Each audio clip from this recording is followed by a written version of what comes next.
감사합니다. 오늘 예배위원회 헌신 예배를 함께 모여 예배를 드리고 있는데요. 예배를 시작하면서 설교를 시작하면서 한 가지 질문을 좀 드리고자 합니다. 여러분들의 신앙생활 중 가장 감격적이었던 예배의 순간이 있으십니까? 가장 감격적이었던 예배의 순간. 저는 두 번의 예배가 떠올랐는데요. 한 번은 군입대 후 첫 주일 예배가 떠올랐습니다. 입대하던 날 입영식을 마치고 부모님의 뒷모습이 흐려질 때쯤 이 바리케이트가 탁 닫히고 난 뒤부터 난생 처음으로 쏟아지는 이제 험한 말들과 또 험악한 분위기 속에 일주일을 보내었는데, 그런 험악한 일주일 후 맞이하는 첫 예배 때 예배당에 앉자마자 눈물이 터져 나오더니 마치고 나올 때까지 울다가 나왔던 기억이 있습니다. 찬송가 가사 한 단어 한 단어가 어찌나 그리 보석 같고 목사님의 설교 말씀이 어찌나 그리 사랑스럽고 부드럽게 들리던지요. 또 한 번 떠오르는 예배는 긴 병원 생활 후에 수개월 만에 예배당에 나가서 예배를 드렸던 때가 떠올랐습니다. 이처럼 가장 감격적이었던 예배의 순간을 떠올렸을 때 왜 앞에 말씀드린 이 두 번의 예배가 떠올랐을까 생각해 보니, 그 이유는 아마도 그 두 번 모두 생명을 잃은 것 같은 시간을 보내다가 생명력을 공급받은 것 같았기에 그런 것 같습니다. 마치 수분이 하나도 없이 움켜쥐면 바스러지는 가을 낙엽과 같은 시간을 보내다가 수분도 공급받고 햇빛도 공급받아 푸릇푸릇한 나뭇잎이 된 것만 같은 예배였습니다. 내가 살아있구나. 하나님의 사랑이 아직도 유효하구나 라는 그런 감격을 경험했던 예배이죠. 이런 예배를 경험하셨던 적이 혹시 있으십니까? 혹시 지금도 그렇게 예배를 드리고 계십니까? 어떠신지요? 바라기는 오늘 말씀을 함께 나누면서 하나님께서 우리에게 허락하신 이 예배의 의미를 생각해보고 예배에 합당한 우리의 반응이 무엇인지를 살펴보므로 하나님께 드리는 예배의 시간, 자리마다 예배의 감격과 또 생명력이 회복되는 우리의 예배 자리, 예배 처소가 될 수 있기를 간절히 소망합니다. 오늘 본문 말씀을 통해 첫 번째로 살펴보려고 하는 것은 바로 예배의 의미입니다. 예배는 어떤 의미를 가지고 있을까요? 예배는 바로 생명을 공급받는 자리입니다. 오늘 설교 제목과도 같은데요. 우리 같이 한번 읽어보실까요? 시작. 예배는 생명을 공급받는 자리. 네, 아멘. 예배는 생명을 공급받는 자리입니다. 하나님의 말씀인 성경에서 예배는 생명과 참 많이 연관이 되어 왔습니다. 그것을 잘 알 수 있는 부분이 바로 구약 성경에서 하나님이 이스라엘 백성들에게 제정해 주셨던 제사제도인데요. 출애굽기 20장을 보시면 하나님께서 이스라엘 백성들이 출애굽한 뒤에 십계명을 주시고 그 뒤에 가장 먼저 주신 법이 바로 제단에 관한 법입니다. 그 중에 제단에 관한 법을 주신 목적을 기록하고 있는 출애굽기 20장 24절 말씀을 보면, 내게 토단을 쌓고 그 위에 내 양과 소로 내 번제와 화목제를 드리라. 내가 내 이름으로 기념하게 하는 모든 곳에서 내게 임하여 복을 주리라 라고 말씀하십니다. 하나님께 제사를 드리라고 명령하시면서 하나님께서는 하나님의 이름이 기념되는 그곳에서 복을 주시겠다라고 말씀하십니다. 바로 살아갈 수 있는 힘과 능력, 궁극적으로 생명을 그 제사의 자리 가운데서 공급하시겠다라는 것이죠. 하나님께서는 이스라엘 백성들과 함께 하시겠다라고 말씀하시며 이스라엘 진영에 회막을 두시고 그곳에서 제사라는 이 방법을 통해 이스라엘 백성들을 만나시고 그들에게 복과 필요한 은혜들을 베푸시겠다고 약속하셨습니다. 그런데 여러분, 하나님께서 말씀하신 이 번제, 제단에 관한 법에서 하나님이 드리라고 말씀하셨던 번제는 어떻게 드리는 제사입니까? 이 번제가 어떤 제사인가요? 번제는 제물로 바쳐질 짐승을 죽이고 난 뒤에 그리고는 남김없이 완전히 태워드리는 제사가 바로 번제입니다. 자, 그렇다면 제사를 통해 하나님과 만나고 하나님과 인격적인 관계를 누리기 위해서 왜 꼭 생명이 희생되어야 하는 것일까요? 그것은 바로 하나님과의 관계를 끊어놓은 죄 때문입니다. 아담과 하와의 범죄 이후 죄로 인해 반드시 죽을 수밖에 없는 존재로 인간은 타락하게 되었고, 거룩하신 하나님께 나아갈 수도, 그리고 하나님과 함께 할 수도 없는 존재가 되고 말았습니다. 죄는 오직 피를 흘리는 죽음으로만 갚을 수 있었고, 그렇게 해야만 거룩한 하나님과 만나고 하나님을 가까이 할 수 있었기에 생명이 희생되어야 했던 것입니다. 이러한 점에서 하나님께서 이스라엘로 하여금 제단을 만들게 하시고 회막을 만들게 하신 것과 그들에게 제사 제도를 제정해 주신 것은 하나님을 만날 수 있는 방법, 그리고 하나님과의 인격적인 관계를 누릴 수 있는 방법을 열어주신, 그리고 그들에게 베풀어 주신 엄청난 은혜라고 할 수 있습니다. 구약시대 이스라엘 백성들은 하나님께서 열어주신 이 제사라는 제도를 통해 죄를 용서받는 은혜를 입었고, 거룩하신 하나님과 만나며 하나님과의 인격적인 관계를 누리는 가운데 하나님께서 주시는 복과 은혜를 받았습니다. 한마디로 생명을 잃어버린 상태에서 생명을 공급받았다라고 할 수 있는 것이죠. 아무런 소망이 없이 그저 이 죄를 가지고 간직하고 살아가다가는 죽음밖에는 기다릴 것이 없지만, 하나님께서 그 죄를 잠깐 용서받을 수 있는 길을 열어주셔서 하나님과 만나고 하나님과 인격적인 관계를 누릴 수 있도록 생명의 통로를 열어주신 것입니다. 하지만 이 구약의 제사제도는 영원한 효력을 가진 완전한 것이 아니라 장차 하나님의 백성들이 하나님께로 나아와 하나님과 만나고 하나님으로부터 생명을 공급받는 예배를 예표한 것입니다. 이에 대해 오늘 함께 읽진 않았지만 히브리서 10장 1절 말씀을 한번 보실까요? 10장 1절 말씀을 보니까 율법은 장차 올 좋은 일의 그림자일 뿐이요 참 형상이 아니므로 해마다 늘 드리는 같은 제사로는 나오는 자들을 언제나 온전하게 할 수 없느니라 라고 말씀합니다. 무슨 말입니까? 구약시대의 제사제도는 본체가 아니라 장차 이루어질 이 예배의 그림자이기 때문에 해마다 늘 드리는 제사이지만 죄를 해결하고 하나님과의 관계를 회복할 수 있는 영원하고 완전한 방법이 아니라는 것이죠. 정말 그런지 히브리서 10장 4절 말씀도 한번 보실까요? 히브리서 10장 4절 말씀도 보니까 황소와 염소의 피가 능히 죄를 없이 하지 못함이라 라고 말씀하고 있습니다. 그렇다면 이처럼 참된 예배의 그림자인 제사제도, 완전하지 않은 구약시대 제사제도가 예표했던 참된 예배는 어떻게 이루어지게 되었을까요? 먼저 예배를 드리는 당사자가 하나님께 나아갈 수 없는 존재임에는 변함이 없습니다. 여전히 죄를 가지고 있기 때문이지요.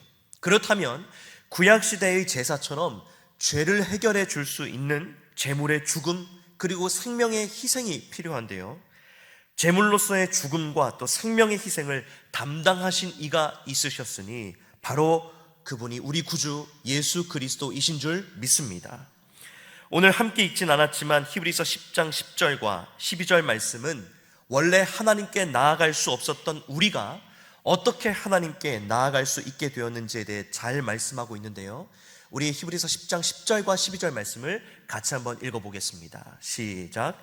이 뜻을 따라 예수 그리스도의 몸을 단번에 들이심으로 말미암아 우리가 거룩함을 얻었노라. 오직 그리스도는 죄를 위하여 한 영원한 제사를 드리시고 하나님 우편에 앉으사. 아멘.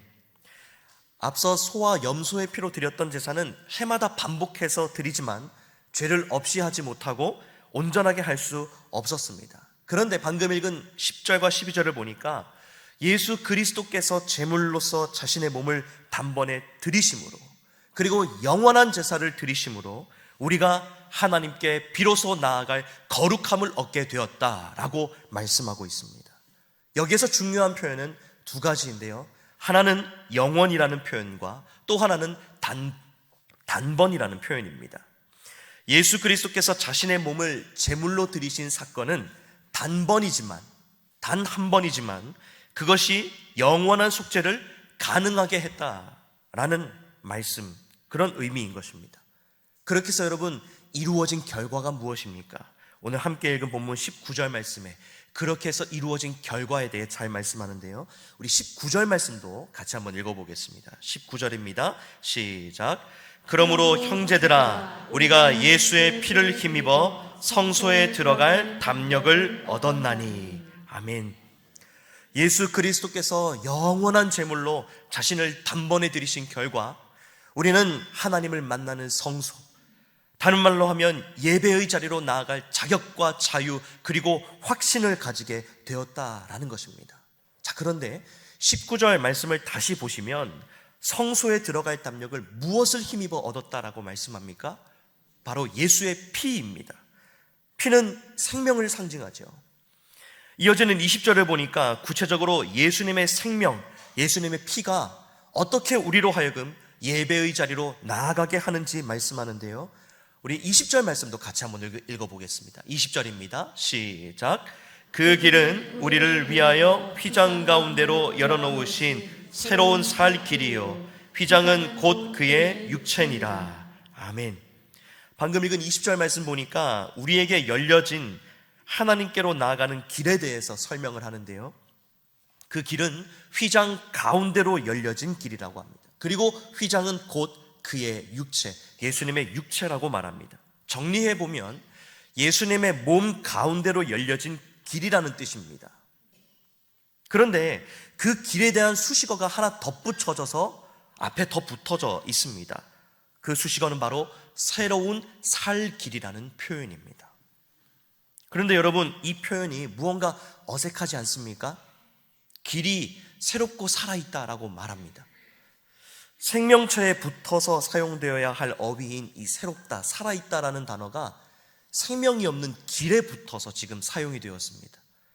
새로운 길, 살아있는 길, 무언가 어색합니다. 하지만 20절에서 말한 것처럼 하나님께로 나아가는 길, 예배의 자리로 나아가는 길이 예수님의 몸 가운데로 열려진 길이라는 것을 생각해 볼 때 우리는 이 어색한 표현 속에 담겨진 깊은 의미를 발견할 수 있습니다. 여기에서 이 길에 덧붙여져서 사용된 새로운이라는 단어는 도축 용어로 사용되기도 했는데요, 이 단어는 가축이 도축된 지 얼마 되지 않은 상태, 그러니까 고기의 상태로 따지면, 고기의 품질로 따지면 극상품의 신선함을 의미하는 의미로 이 새롭다라는 단어가 사용되기도 합니다. 그러니 이것을 적용해서 다시 19절 20절을 읽어보면 우리가 예수님께서 생명을 내어주사 예수님의 몸 가운데로 갈려진 그 길에 흥건하게 아직도 고여있는 예수님의 피를 밟고 하나님께로 나아가는 자리, 하나님을 만나는 자리, 예배의 자리로 나아갈 수 있게 되었다라는 것을 의미합니다. 달리 말씀드리면 예배의 자리는 예수님의 생명과 맞바꿈으로 우리가 하나님과 만날 수 있게 된 영광스러운 자리, 예수님의 생명을 공급받아서 전에는 생명 없이 죽음을 향해 달려가던 자지만 이제는 예수님의 그 피를 밟고 생명을 가진 자가 되어 생명을 향해, 영원한 생명을 향해 하나님께로 나아가고 하나님을 만나 교제하며 그 하나님으로부터 모든 것을 받아 누릴 수 있는 영광스러운 존재가 되었다라는 것입니다. 이처럼 하나님께서 자기 백성을 위해 생명을 내어주신 사건이 또 하나 있습니다. 창세기 15장에 보면 그 유명한 횃불 언약이 나오는데요, 그 언약 이야기의 배경을 보면 아브라함이 하나님의 약속을 계속 믿지 못하는 상황에 빠집니다. 이제 조카 롯을 구하고 그 이후에 허무함에 빠져서 자기는 자녀도 한 명 없고 땅도 없고, 그런데 하나님께서 계속해서 많은 자녀 줄 것이다, 땅도 줄 것이다, 그렇게 약속을 주시니 아브라함의 입장에서는 믿을 만한 증거가 필요했습니다. 그래서 하나님께 계속해서 그 증거들을 요구했죠. 그러자 하나님께서는 많은 자녀를 주실 것을 약속하시며 하늘의 묵별을 보여주시고 이 별들을 셀 수 있나 보라, 네 자녀가 이와 같이 많아질 것이다 약속하십니다. 그리고 나서 땅에 대한 약속도 주시는데요, 아브라함이 자녀에 대한 약속을 믿었으면 땅에 대한 약속도 한 번에 믿으면 좋지 않습니까? 그런데 아브라함은 땅에 대한 약속에 대해 다시 한번 하나님께 묻습니다. 하나님, 제가 무엇을 근거로 하나님께서 그 약속을 이루실 것을 제가 확신할 수 있겠습니까? 그러자 하나님께서 비둘기 3년 된 각 이제 동물들과 또 새를 준비하라고 하십니다. 제물을 준비하라고 하시는 것이죠. 그러자 아브라함이 그 명을 듣고 고기들을 다 반을 쪼개어서 갈라놓습니다. 그리고 어둑어둑해진 그날 밤, 하나님께서 그 자리 가운데 찾아오십니다. 바로 횃불로서, 타는 횃불로 그 쪼개어진 고기 사이로 그 횃불이 지나갑니다. 성경에서 횃불은 하나님의 임재를 상징하죠. 곧 하나님께서 그 쪼개어진 고기 사이로 지나가셨다라는 겁니다. 근데 여러분, 이것이 무엇을 의미할까요? 당시 고대 근동 사회에서 사람과 사람이 계약을 맺을 때 내가 이 약속을 반드시 지키겠노라 했던 근거로 그런 조약들, 그런 이제 의식들을 치렀다고 합니다. 고기를 쪼개어 놓고 그 밑에 피가 고여 있겠죠. 그러면 두 사람이 손을 잡고 같이 그 사이를 걸어가는 겁니다. 의미는 이렇습니다. 내가 당신에게 한 이 약속을 지키지 않으면 내가 이 쪼개어진 고기처럼 되어도 좋다. 생명을 걸고 하는 약속이죠. 그런데 지금 그 약속을 누가 누구에게 하신 겁니까? 하나님께서 아브라함에게 하신 겁니다.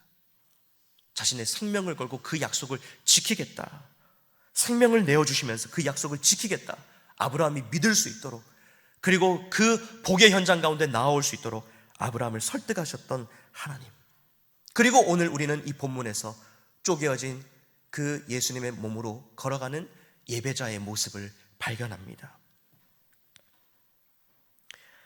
여러분, 예배의 자리는 예수님께서 자신의 몸을 찢으셔서 우리에게 열어주신 생명의 자리요, 생명을 공급받는 자리인 줄 믿습니다. 그렇기 때문에 생명을 내어주시면서까지 우리와 함께하고 싶으셔서, 생명을 내어주시면서까지 우리를 만나고 싶으셔서 열어주신 예배의 자리를 우리 또한 생명처럼 귀하게 여기며 사모해야 할 줄 믿습니다. 앞서 설교의 서두에서 저 또한 신앙생활 중 드렸던 예배 중 감격적이었던 예배의 경험들을 말씀드렸지만, 사실 우리의 신앙생활 중 감격적인 예배, 생명을 공급받는 예배는 추억하는 것이 아니라 지금 현재 우리의 신앙생활에서 계속 되어져야 하는 줄로 믿습니다.